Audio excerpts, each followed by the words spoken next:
શેખપીર 3 રસ્તા નજીકથી એસઓજીએ રૂપિયા 1.70 લાખની કિંમતના 17 ગ્રામ એમડી ડ્રગ્સ સાથે નાના વરનોરા અને ઝીંકડીના આરોપીઓને ઝડપી લીધા હતા। એસઓજીના બાતમીદારે માહિતી આપી હતી કે નાના વરનોરાનો આરોપી કરીમ સિદ્દીક મમણ અને ઝીંકડી ગામનો Haresh Valji Kerasiya Eicher tempo number GJ12 CT 3499 વાળામાં માદક પદાર્થ રાખી શેખપીર 3 રસ્તા પાસે આવેલ ચૂડા મરચા સ્ટોલ પાસે ઉભેલા છે।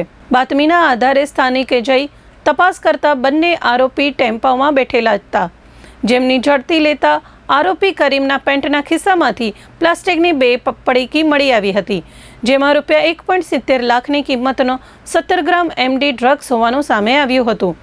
પોલીસે બંને આરોપીઓની પૂછપરછ કરતા એમડી ડ્રગ્સનો જથ્થો અમદાવાદથી લઈ આવ્યા હોવાનું જણાવ્યું હતું।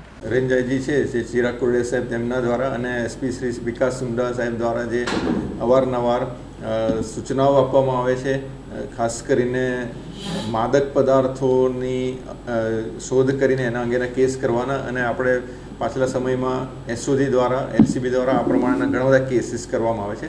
એમાં વધુ 2 કેસીસ એસઓજી દ્વારા કરવામાં આવેલા છે। એમાં એક પદ્ધર પોલીસ સ્ટેશનની હદમાં એક આઈસર ગાડીમાંથી 17 ગ્રામ એમડી ડ્રગ્સ પકડવામાં આવેલું છે, જેની કિંમત 1,70,000 થાય છે, અને એ એમડી ડ્રગ્સ અને મોબાઈલ ફોન, રોકડ રકમ અને આઈસર ટ્રક કબજે કરવામાં આવેલી છે। 2 આરોપીઓની ધરપકડ કરવામાં આવેલી છે, અને એમને મોકલનાર આરોપી જે છે એ અમદાવાદથી એણે મોકલેલું શાહ આલમથી, એની પણ શોધખોળ કરવામાં આવશે અને એને પણ પકડવામાં આવશે।